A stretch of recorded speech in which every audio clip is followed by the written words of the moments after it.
Bismillahirrahmanirrahim. Assalamualaikum warahmatullahi wabarakatuh. Alhamdulillahi rabbil alamin.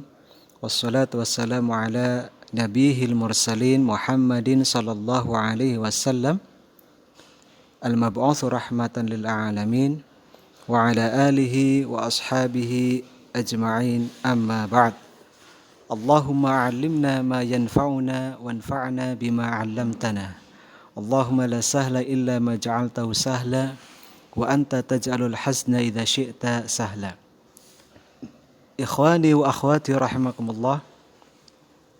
Fi hadhihi al-munasabah nurid an nastamirra darsana fi darsi usul al-fiqh wa nadkhul ila mawdu'in jadid fahuwa al-mutlaq wal muqayyad. Kita akan memasuki pembahasan yang baru, yaitu lafaz yang bersifat mutlak dan muqayyad.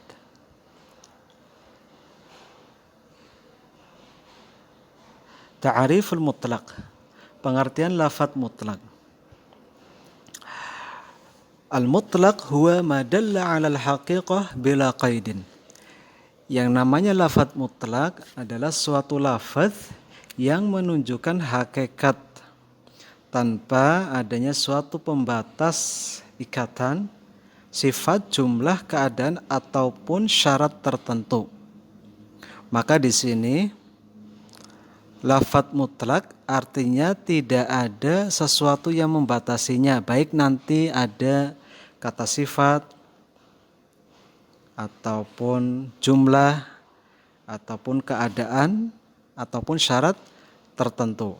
Misal, kita contohkan lafaz kitabun.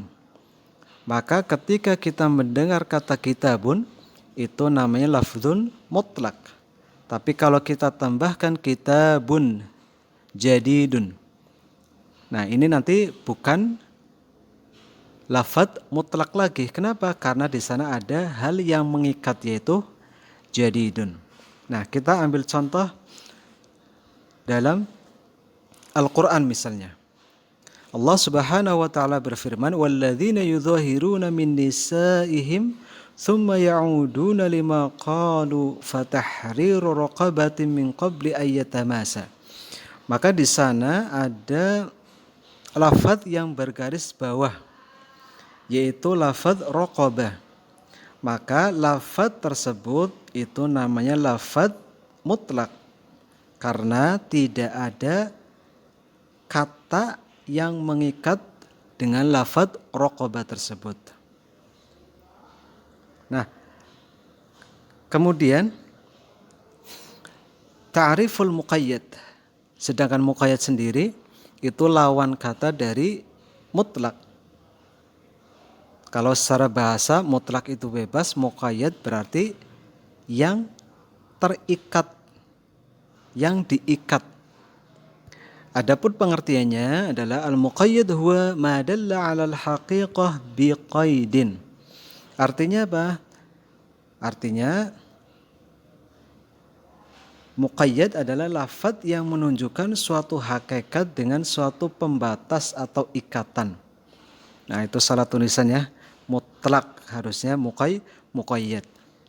Nah, kita contohkan. Allah Subhanahu wa taala berfirman, "Man qatala mu'minan khata'an fatahriru raqabatin mu'minah." Lafaz raqabatin mu'minah itu artinya budak yang beriman. Maka lafaz raqabah itu namanya lafaz muqayyad. Kenapa? Karena lafaz raqabah itu diikat dengan mu'minah. Artinya orang yang membunuh seorang mukmin khata'an karena salah, fatahriru raqabatin mu'minah, maka dia harus membebaskan budak yang beriman. Maka kata mukminah itu adalah suatu qaid yang mengikat raqabah.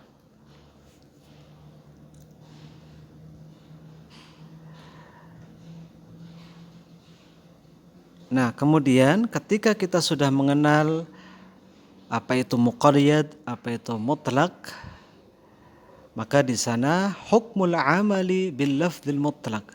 Lalu bagaimana mengamalkan lafaz yang bersifat mutlak? Dikatakan yajibul amalu bil mutlaq ala itlaqihi illa bidalilin yadullu ala taqyidihi. Jadi wajib hukumnya mengamalkan suatu lafaz yang bersifat mutlak illa bidalilin yadullu ala taqyidihi, sampai ada dalil yang menunjukkan keterikatannya atau pembatasannya. Nah, ini hukumnya. Akan tetapi jika ada lafaz yang mutlak, kemudian ada juga lafaz yang muqayyad dalam hukum yang sama, maka harus mengamalkan lafaz yang mutlak. Contoh supaya lebih paham. Jadi di sana ada dua dalil, di mana dalil pertama itu nanti sifatnya mutlak. Kemudian dalil yang kedua sifatnya muqayyad. Lalu bagaimana cara mengamalkannya? Maka cara mengamalkannya adalah ketika dua dalil tersebut menerangkan suatu hukum yang sama, maka apa?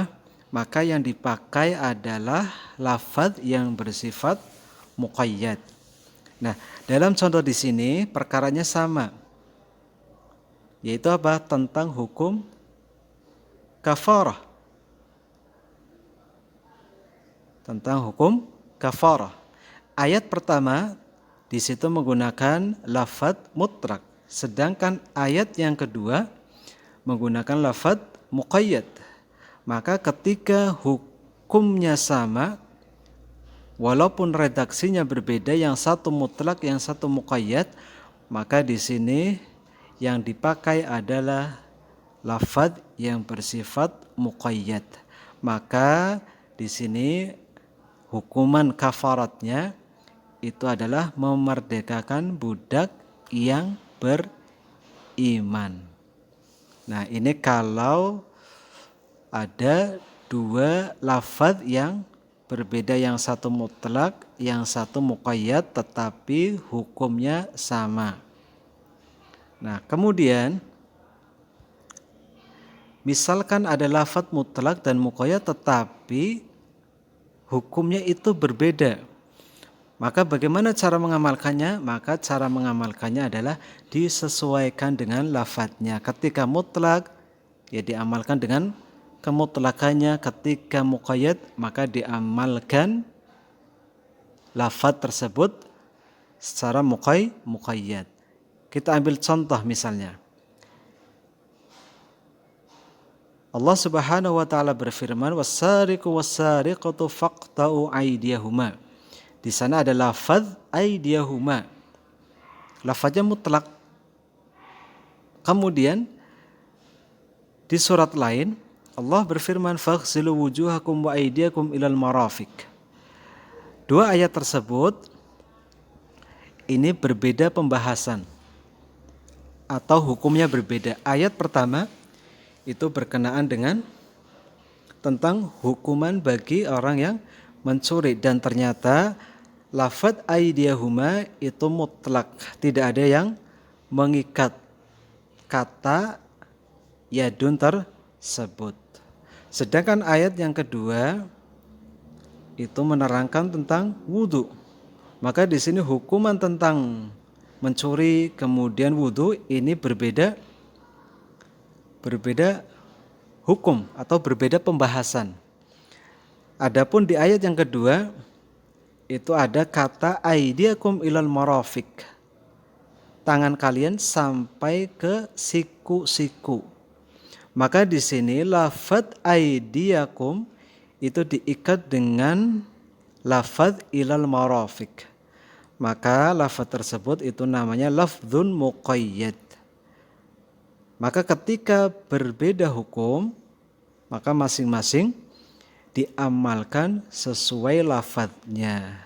Jadi ketika kita membasuh tangan kita ya menggunakan lafaz aidiakum ilal marafiq, sedangkan hukuman pencuri ya di situ menggunakan lafaz mutlak. Jadi tidak boleh misalkan hukuman orang yang mencuri dikaitkan dengan dalil tentang wudhu.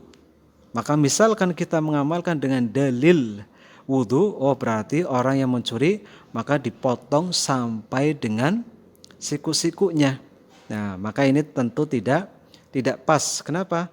Karena di sini dalilnya atau ayatnya itu berbeda pembahasan.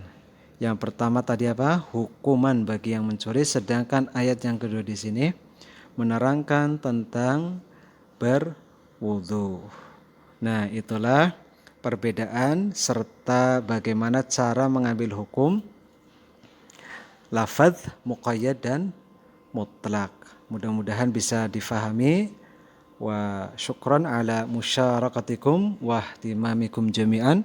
Wa naltaqi insyaallah ta'ala fil munasabah al-atiyah. Wa in lam tafhamu tafaddalu an tas'alu mubasyaratan. Misalkan ada yang belum faham, ada yang masih bingung perbedaan tentang mutlak ataupun muqayyad, bisa langsung dituliskan di kolom komentar. Wa syukran akhiran. Assalamualaikum warahmatullahi wabarakatuh.